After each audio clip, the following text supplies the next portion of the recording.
Top 10 most valuable gemstones found in rivers. Some gemstones are mined with drills and explosives.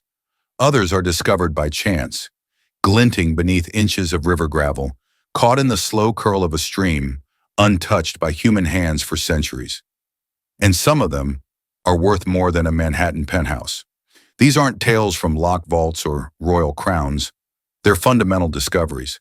Sapphires pulled from the Missouri River, rubies uncovered in East Africa's floodplains, diamonds delivered not by machines but by rivers themselves, washed from ancient volcanic pipes and polished by time. One of them sold for over $70 million. Another changed the fate of a country. In this countdown, we follow 10 of the world's most valuable gemstones, found not in mines but in rivers. These stones were shaped by water, freed by erosion, and revealed by patience. They carry history, science, and sometimes a hidden cost. Don't forget to press and hold that like button, leave a comment, and hit subscribe before we begin. Ranked 10th, amber, time trapped in gold. Along the Baltic shores, when the storm recedes and the sky hangs low with salt, a stranger kneels in the sand and picks up a pebble no larger than a corn kernel. Golden, translucent, glowing softly like sunlight bottled in resin. But this is no ordinary stone. What they've found is a moment from the Paleogene. Amber does not tumble from cliffs or crack from bedrock. It begins in ancient forests, when primeval pines bled resin that trickled down trunks, capturing fragments of a world now gone. A mosquito in flight, a bird's feather caught in midair, a drop of rain that never reached the soil. That resin, buried by floods and carried by rivers, hardened beneath layers of sediment over millions of years, only to be released once more by water and time. No explosions, no machines, only gravity and silence. Amber drifts to shore because it floats, one of the few gemstones light enough to ride saltwater currents. That makes it unique among river gems.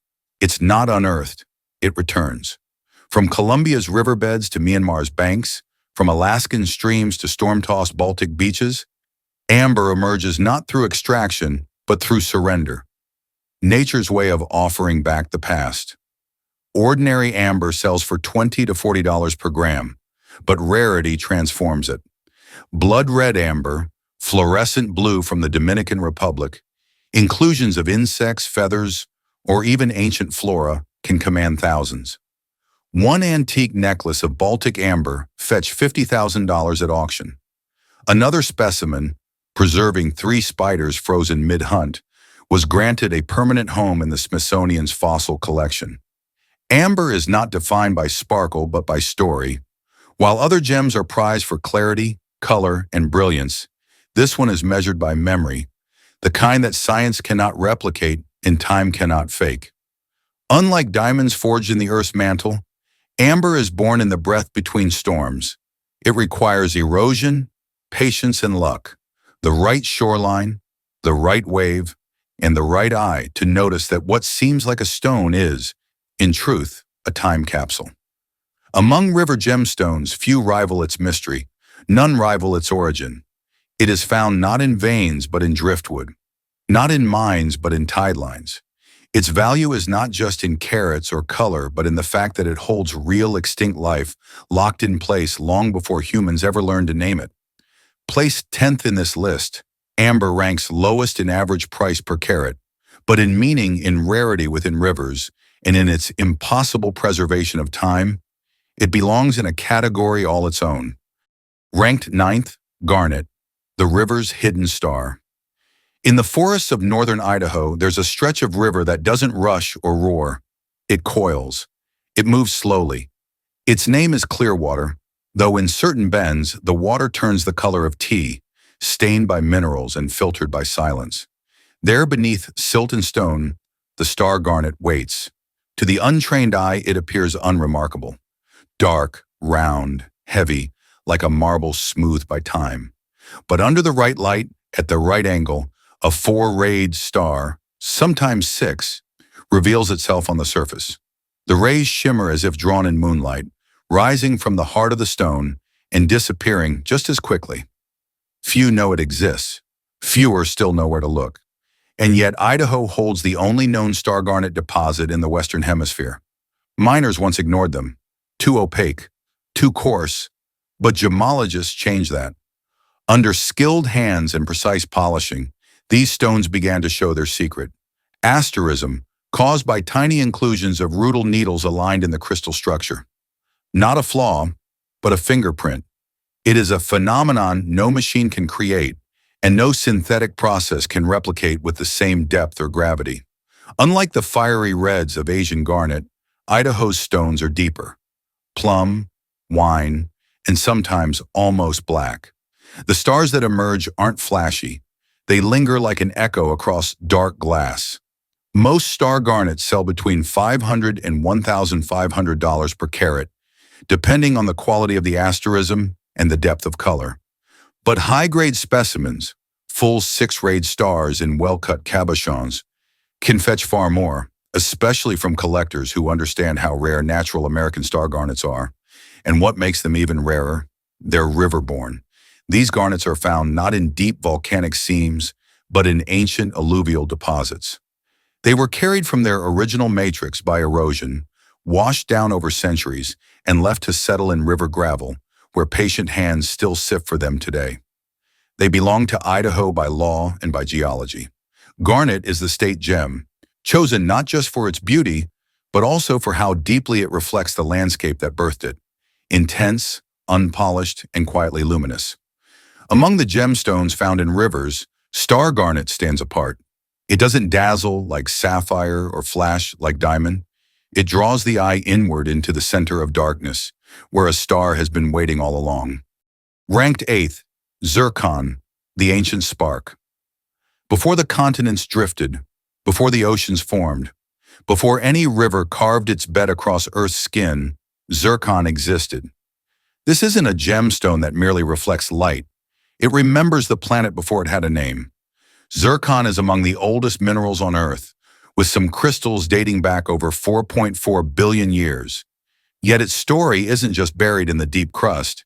It often surfaces quietly in the beds of tropical rivers across Southeast Asia and East Africa, washed loose from ancient rocks that finally gave way to time. In the placer-rich soils of Sri Lanka, Cambodia, and Vietnam, river panners sift through sediment for hours, sometimes days, chasing flashes of color, deep blues, golden ambers, and even electric greens. What they're searching for isn't just beauty, it's time in mineral form. Zircon forms in igneous and metamorphic rock, but some of the finest gem-grade stones are discovered in river gravels after erosion wears away the host. These gems often travel far from their origin, down forested streams, across shifting deltas, before being caught in a curve of silt or the bottom of a wooden pan held by calloused hands. Not to be confused with cubic zirconia, its lab-grown imitator, genuine zircon, stands on its own, brilliant, fiery, and heavy. Its refractive index is just below the diamond, yet it can show a warmth and doubling of light that feels like the gem is breathing from within. The most prized colors, royal blue, honey gold, scarlet orange, often come from river deposits exposed just after monsoon seasons or landslides. Gem-quality zircon ranges from $300 to over $600 per carat, depending on size, color saturation, and clarity. Untreated stones with vivid hues command a premium, especially those with verified alluvial origins, a factor that increasingly attracts the attention of both gem investors and geological collectors. Yet price isn't its only strength. Zircon holds data. Trapped within its lattice are isotopes that reveal the earliest traces of Earth's crust. Scientists use it to read the age of the planet, and when those same crystals are lifted from rivers, brushed clean by human hands, they're no longer just specimens, they're witnesses. Of all the stones on this list, zircon may be the quietest, but it may also be the oldest. And among river-found gemstones, none carry the weight of cosmic time quite like this one.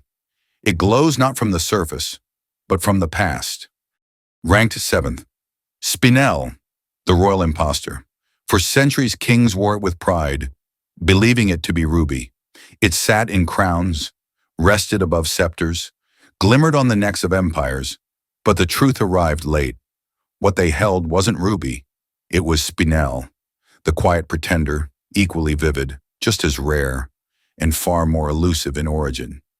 Among the gemstone rivers of Sri Lanka, Tajikistan, and Myanmar, spinel hides where few think to look, not in veins or open pits, but in the worn-down beds of prehistoric watercourses. These are not gems waiting in rock. They are fugitives of erosion, freed by time and carried by rivers, polished by nature long before tools ever touch them. River spinel is angular, resistant, and often mistaken for garnet or ruby by the untrained eye. But under proper light, its brilliance is unmistakable. Unlike ruby's internal glow, spinel reflects its fire outward. Bright, open, almost defiant. The finest colors, vivid red, bubblegum pink, and cobalt blue, are primarily found in river gravels that once sliced through marble-rich terrain. Over the centuries, those stones rolled, tumbled, and rested in quiet pockets of sand, where gem hunters today still kneel in streams, seeking a glint among the gray. On the market, spinel commands increasing respect. While commercial pieces fetch $300 to $1,000 per carat, exceptional specimens, untreated, vibrant, over 5 carats, now rival ruby, climbing to $5,000 or more per carat in top auctions. The 2024 spike in collector demand, especially for traceable river-found stones, has only pushed values higher. But the price isn't what gives spinel its story. It's the betrayal, the Black Prince's ruby, the centerpiece of the British imperial crown. Spinel, the Timur ruby gifted to Queen Victoria. Also spinel, both mislabeled. Both were honored for centuries. Both are imposters. Yet none of that lessens their brilliance. If anything, it makes spinel the most poetic stone on this list. A gemstone that reached royalty by pretending to be another and earned its place by being unforgettable. Of all the gems uncovered from rivers, few carry scandal. Spinel carries history. Ranked 6th, Peridot, the river-born flame. The earth doesn't always whisper when it creates something precious. Sometimes it explodes. Peridot is born in fire, not metaphorically, but literally. It crystallizes inside magma chambers, rising to the surface only when volcanoes tear the earth open. When the eruption ends, rain begins, rivers form, and slowly over the years, what was once buried beneath lava flows begins to move. In places like Hawaii, Pakistan's tribal valleys, and China's Hubei province, rivers have carved their way through cooled volcanic beds, breaking down basalt and releasing fragments of olive-green brilliance. These rivers carry not just water, but flame-shaped crystals born from the mantle itself. What they deliver is unmistakable. Peridot doesn't hide in shadows. It glows. Even in its raw form, it shows its color, sharp greens tinged with gold, sometimes veering toward lime or moss. Under sunlight, it looks almost electric. In water, it seems to hum. Unlike most green gemstones, Peridot holds no jealousy. It feels alive. High-quality Peridot commands between $500 and $1,500 per carat, though exceptional Burmese and Pakistani stones have surpassed $3,000. But the real rarity lies in river-worn pieces, stones that weren't just mined, but freed by water. These carry a double heritage, forged in fire and shaped by current. The duality gives them value that gem hunters recognize instantly. Peridot's clarity is natural. It doesn't beg for enhancement. Its sparkle comes from within, straight from the chemistry of olivine, formed under pressure and heat and then released. In mythology, Peridot was believed to protect against evil spirits, but only if found under moonlight. In reality, it protects the legacy of the Earth's most violent beginnings and does so with a color no river can hide. Peridot may be the most paradoxical of all gemstones born in rivers, created in flame, delivered by flow, and glowing like something never meant to be hidden. Ranked 5th, Nephrite Jade, the stone of empires.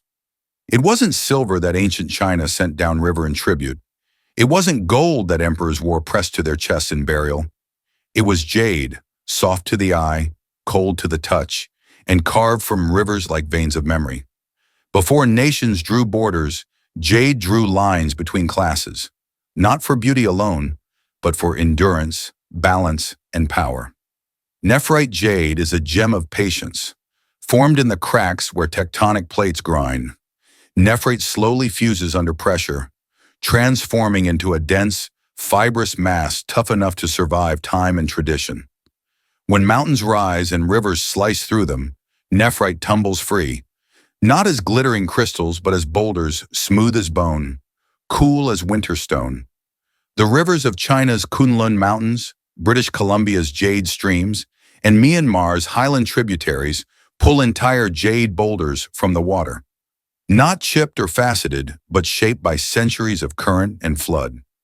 To the untrained eye, they resemble nothing. Mossy green, dark as kelp, wrapped in silt. But inside, the luster of empire. River jade isn't rare in size. Its rarity lies in its texture, translucency, and unmistakable glow when polished, the kind that seems lit from within. The best grades, often known as mutton fat jade, are creamy white, but river nephrite most commonly ranges from pale celadon to deep forest green. Prices vary widely. Common carving-grade boulders sell by the kilogram, often at $500 to $1,500 per kilo. But finer stones, semi-translucent, river-polished, with no visible fractures, can soar into 5 figures per piece. The global demand, especially from China, where jade is still seen as the stone of the soul, continues to drive value upward. River jade doesn't glitter. It doesn't flash. It waits. For the right hand, for the right shape, for a moment when ritual outweighs shine.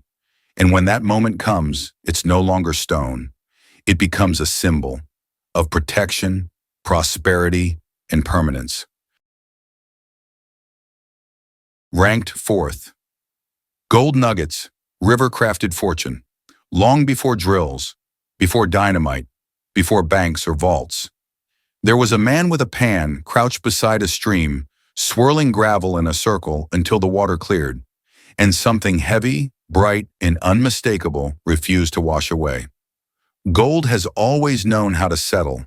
It's dense, relentless. Pulled downward through soil and stone by the patient tug of gravity. And where does it stop? In rivers, always rivers.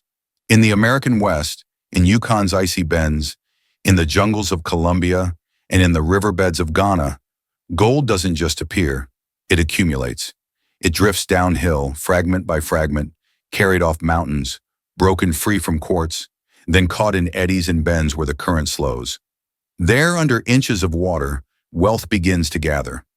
Most think of gold in ounces, but the rarest form? Crystallized river gold. Natural nuggets, jagged, sculptural, untouched by smelters, are far more than precious metal. They're geological accidents with soul.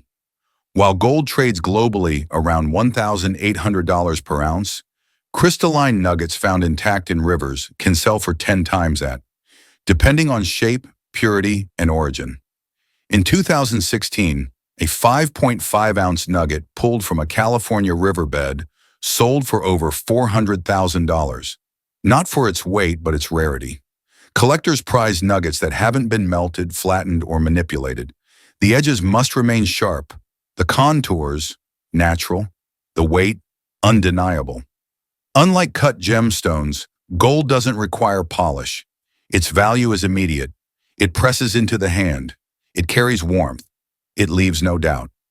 River gold built cities, San Francisco, Dawson, Johannesburg. It funded revolutions and drew maps before borders ever existed. And it still lies beneath the water, buried in silence, waiting for flood or frost to stir it loose again. Among the treasures found in rivers, gold is the most elemental, not carved, not faceted, just raw, pure, heavy wealth, the kind that reshaped the world without ever needing to sparkle. Ranked 3rd, Sapphire, the cowboy's gem. The older man thought he'd found glass. The stone was small, dusty, nothing to brag about, just something that shimmered blue when wet. He pulled it from a gravel bar along the Missouri River in Montana. He tossed it into his pocket. That was in 1865. No one called it sapphire then, not yet. But word spread fast in mining camps. Blue stones were turning up in sluice boxes, not from tunnels or shafts, but from riverbanks, sandbars, and panning trays. They didn't sparkle like diamonds, but they glowed. They were calm, steady, and unshaken by light. And they were hard. It's hard enough to scratch steel, hard enough to survive the Rockies, the floods, the frost. That's when the gem world took notice. Montana sapphire, especially those found in River Alluvium near Helena, Deer Lodge, and the famed Rock Creek region, are among North America's only significant sapphire deposits, some of the only high-quality sapphires found naturally in rivers. They come in various colors: sky blue, teal, pale yellow, cornflower. The finest are unheated, untouched by man, and prized for their clarity and cool elegance. Prices vary. Treated stones may fetch $300 to $1,000 per carat, but untreated river sapphires with intense saturation and clean cuts can command $2,000 to $5,000 per carat, sometimes more in private sales and auctions. Montana's sapphires aren't embedded in royal lore, unlike stones from Kashmir or Sri Lanka. They're grounded in something older: work. Found by homesteaders and carried out in pans. It was bought in bulk by Tiffany's at the turn of the century. These stones didn't decorate thrones. They were born in rivers shaped by grit and ice and bear that history in every facet. To this day, hobbyists still pull them from Missouri and its tributaries, crouched in cold streams, swirling gravel under high western skies. Among the river-borne gemstones of the world, sapphire holds its own. Not because of its rarity, but because of where it was found and who found it. It's the gem that wore denim before velvet, the gem that rode west. It's the gem that never asked for glory, but kept its shine anyway. Rank second, ruby, the fire beneath water. There are places where the rivers don't just run, they bleed. Mozambique, Myanmar, northern Vietnam. Water doesn't merely carve through soil in these regions, it unearths fire. Beneath the soft murmur of tropical streams lies a gemstone forged in tectonic heat, but found where the current slows. Ruby, raw, and unforgiving, flushed loose from metamorphic veins and deposited like embers along the beds of ancient rivers. This is no fantasy. Entire economies have shifted because of what those rivers held. In 2009, alluvial ruby fields in Mozambique were discovered, changing the gemstone market. Stones once reserved for Burmese royalty were now being pulled from wet soil by the handful. Not pebbles, crystals, deep red, sometimes flawless. Some have pigeon blood hue, which is the highest color grade known. No dynamite, no shafts, just gravity, erosion, and the right hands at the right moment. Unlike rubies mined from hard rock, river-borne rubies arrive naturally freed, with fewer fractures, fewer inclusions, and a kind of internal glow that isn't enhanced, it's revealed. Top-tier specimens easily reach $10,000 per carat. The rarest, untreated, unheated rubies found in river gravels have shattered that ceiling, fetching $25,000, even $50,000 per carat under the right auction lights. Yet some pass through markets quietly, sold too soon, misidentified, or lost in trade routes before their value was understood. But the stone remembers. Local miners speak of rivers that shine red under the morning sun. Not myth, just sediment stirred. Tiny rubies glint beneath inches of water, like coals flickering through ash. These gems were symbols of power, blood, and divine protection for centuries. They're also symbols of extraction, struggle, and economic firestorms, each carat tracing the push and pull between what Earth gives and what humans demand. Among the greatest treasures ever found in rivers, ruby stands closest to flame, not because it burns, because it survives everything that tries to extinguish it. In the first place, diamond, the river of blood and brilliance. Some stones are mined, others are inherited. But a diamond found in a river carries more than weight or brilliance. It carries a story that begins long before civilization and cuts through every empire since. Deep in southern Africa, the Orange River flows from the mountains of Lesotho to the shores of Namibia. On the surface, it seems slow and unremarkable, but beneath that current lies Earth's most geologically efficient diamond delivery system. Kimberlite pipes, volcanic chimneys that once shot carbon crystals from Earth's mantle to the surface, eroded over millions of years. The diamonds they released broke free, tumbled down mountains, and flowed into alluvial plains. No force placed them there deliberately, only time, gravity, and water. These river-borne diamonds, or placer diamonds, are not only more accessible than deep mine stones, they are often cleaner, brighter, and naturally polished by sand and current. No radiation halos, fewer inclusions. Some are so pristine that they require no cutting at all. And the value? Standard gem-grade diamonds sell for around $5,000 to $10,000 per carat. But high-quality alluvial diamonds, especially those found intact in Namibia and Angola, have sold for $25,000 to $50,000 per carat, sometimes higher in pink or flawless variants. In 2022, a 170-carat pink alluvial diamond from Lula River, Angola, fetched over $70 million, the largest ever auction of its kind. But diamonds don't just shine, they reflect power, and that power has a cost. From the early 1900s, De Beers seized control of river diamond fields from Namibia to Botswana, installing fences, searchlights, and even militarized zones. These weren't just mines. They were controlled corridors of global wealth.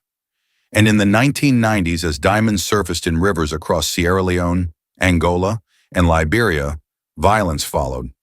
Rebel militias used diamonds to fund weapons. Governments used rivers to hide extraction. Whole villages were emptied so foreign contractors could harvest a few ounces of shimmering stone. That's when the term blood diamond was born. The world responded. In 2003, the Kimberley Process Certification Scheme was introduced to track diamonds and prevent war-funded stones from entering the global market. And yet, loopholes remain. Today, roughly 10 to 15% of global diamonds are still estimated to be unverified, many from riverbeds in politically unstable regions. And so the question returns, can beauty exist without a shadow? In mythology, diamonds represented immortality. In monarchy, they became crowns. In marketing, they became married. But they remain raw truth in rivers. Proof that something priceless can lie beneath the mud, under feet, unnoticed for centuries. No gemstone in water carries greater market value than the alluvial diamond. But that value is more than carats. It's written in laws, bloodlines, conflict, and silence. A diamond may be the hardest substance on earth, but in rivers, it becomes something else. It's a test of who's watching and what they're willing to pay, not just in money, but in consequence.